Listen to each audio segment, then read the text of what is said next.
안녕하세요, 모험가 여러분. 심장을 고동치게 만들 만한 새로운 활동을 찾고 계신가요? 바로 여기 있습니다. 에베레스트 산 등반 여행을 계획하세요. 하지만 짐을 챙기기 전에 세계에서 가장 위험한 등반 여행 계획을 세우는 데 필요한 것이 무엇인지 정확히 알아봅시다. 높이 8,848m의 암석 정상에는 대비하지 않았을 경우 불리하게 작용할 수 있는 많은 위험과 도전이 도사리고 있습니다. 우선 에베레스트 산에 대한 이해를 넓히는 것이 중요하겠죠. 만약 이 영웅적인 등반 모험에 관한 블록버스터 영화를 본 적이 있다면 에베레스트 등반은 장난이 아니라는 것을 알고 있을 겁니다. 에베레스트 산을 오르는 사람들은 보통 5월 중순과 11월 사이 소위 등정 적기에 등반을 계획합니다. 이 시기에는 기온도 조금 따뜻해지고 바람도 다소 잠잠해집니다. 7, 8월과 같이 보다 더운 달에 등반하는 것이 논리적으로 들릴 수도 있지만 사실 이 시기는 장마철이어서 폭우에 갇히게 될 수 있으므로 이건 매우 나쁜 발상입니다. 적절한 계절에 등산을 하는 것 외에도 이런 힘든 등반을 시도할 때 지켜야 할 많은 다른 주의사항이 있는데요. 일반 산비탈이나 해안가를 하이킹하는 것과는 달리 이 산의 높이는 폐가 견디기 힘들 정도입니다. 에베레스트 산의 정상은 세계 어느 산보다도 높습니다. 그러니까 해수면 위의 높이로 볼 때 지구상에서 이보다 높은 것은 없습니다. 감탄사가 절로 나오죠. 그리고 이러한 높이에서 산소 수치는 상당히 급격히 감소합니다. 말하자면 공기가 점점 더 희박해지는 것입니다. 에베레스트 산을 오를 때 더 높은 곳으로 오를수록 숨이 더 가빠진다는 것을 느낄 거예요. 물론 걷기와 등반에 많은 에너지를 쏟고 있기는 해도 숨이 찬 이유는 산소 수치가 낮기 때문입니다. 8,848m의 고도에서는 숨을 쉴 때마다 해수면에서의 3분의 1 정도의 산소만 공급받게 됩니다. 에베레스트 산 등반에는 많은 위험이 있습니다. 그렇기 때문에 혼자 등반하는 것은 아마도 최악의 생각일 겁니다. 단체로 등반을 계획하는 것이 가장 좋습니다. 여러분이 선택하고 계획할 수 있는 여행 상품들이 많이 있으며 가격도 다양한데요. 그러나 일단 표를 예매하고 나면 평생에 있을까 말까한 이 등반은 어떻게 준비해야 할까요? 다행히도 여러분을 위해서 제가 에베레스트 산으로의 여행 준비를 위한 완벽한 준비 목록을 만들었습니다. 우선 무엇을 챙겨가야 할지 알아야겠죠? 여기 짐을 필수품으로 채울 때 확인해야 할 간단한 목록이 있습니다. 자외선 차단제, 산에서는 햇빛이 매우 밝고 강합니다. 선글라스, 또한 밝은 햇빛으로부터 눈을 보호합니다. 하얀 눈을 반사하는 빛은 믿기 힘들 정도로 눈부시기 때문에 스노우 선글라스를 챙기는 것이 좋습니다. 따뜻한 오리털 재킷, 계절이 언제든 밤이 되면 꽤 쌀쌀할 수 있습니다. 피부 보습제, 피부와 입술에 다 바릅니다. 산의 기후가 건조하고 쌀쌀하기 때문에 피부는 건조해지고 틀 가능성이 높습니다. 음식, 여행할 때 먹고 싶은 음식을 가져가는 것도 중요합니다. 전에 먹어본 적이 없거나 좋아하지 않거나 포만감을 주지 않을 음식은 가져가지 마세요.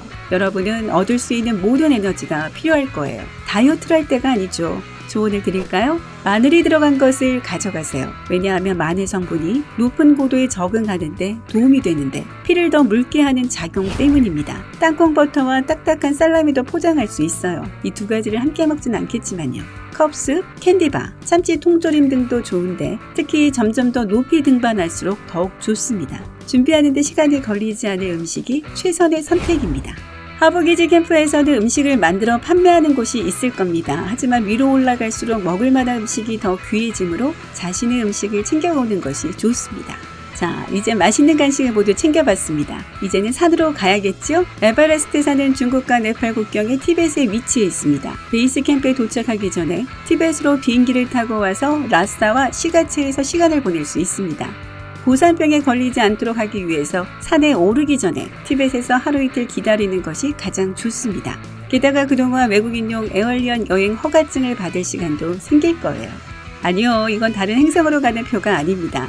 외국인이 중국 쪽에서 에베레스트 산에 들어간다면 에베레스트 산을 오르고 베이스 캠프를 방문하기 위해 외국인용 에얼리언 여행 허가증이라는 것이 필요합니다. 프론티어 패스라는 것도 필요할 거예요. 티벳에 도착하면 이것을 얻을 수 있습니다. 하지만 가장 인기 있는 경로인 네팔 쪽에 있는 에베레스트 베이스 캠프로 가는 것을 선택한다면 에베레스트 등반에 요구되는 중국의 엄격한 여행 규칙을 따를 필요가 없습니다. 방문하기 전에 여행을 단축할 필요가 없도록 양측에 필요한 허가증을 미리 조사하는 것이 가장 좋습니다. 좋아요. 드디어 산에 오를 시간이에요.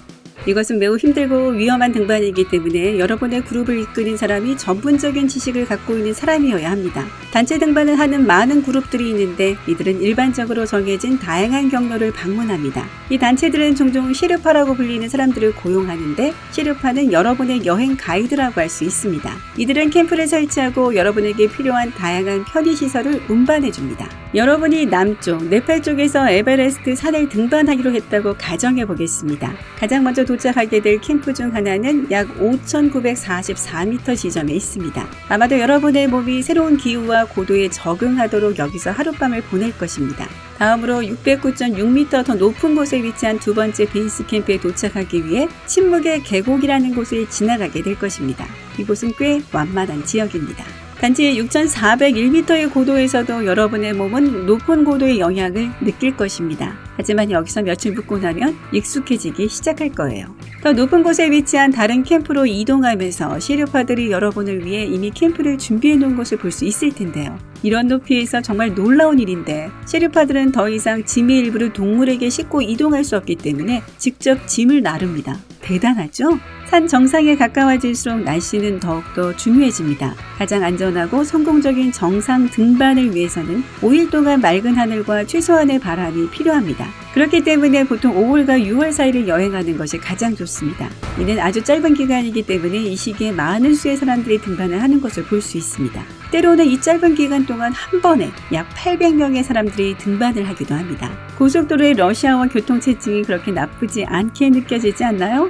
일단 세 번째 캠프에 도착하게 되면 공기가 믿을 수 없을 정도로 희박해짐에 따라 산소 마스크를 쓰기 시작해야 할 겁니다. 산소통 없이 오르는 것이 가능하긴 하지만 상당히 위험한 것으로 여겨집니다. 이 마스크가 멋진 등산복과 잘 어울리지 않는다고요? 터프하게 굴 필요 없어요. 숨을 쉬어야 하는 건 부끄러운 일이 아니에요. 후회하는 것보다 안전한 게 낫겠죠? 일단 정상에 도달하면 여러분은 해발고도 8,848m에 서 있는 것입니다. 믿을 수가 없을 거예요. 이 지점에서 사람들은 놀라운 성취감을 느끼고 진정으로 세계 정상에 있는 것처럼 느낄 수 있습니다. 딱 30분 동안 말이죠. 일단 이 30분이 지나면 하산할 시간이에요. 제가 너무 쉬운 일인 것처럼 묘사를 했나요? 절대 그렇지 않습니다. 이 여행을 계획하는 사람들은 준비와 체력 단련에 수백만 원을 쓰고 때로는 몇 년 동안 훈련을 합니다. 등반 경험이 많지 않더라도 에베레스트 등정을 시도해 보시겠어요? 아래 댓글에서 노력과 돈을 들여 여행할 가치가 있다고 생각되는지 말씀해 주세요.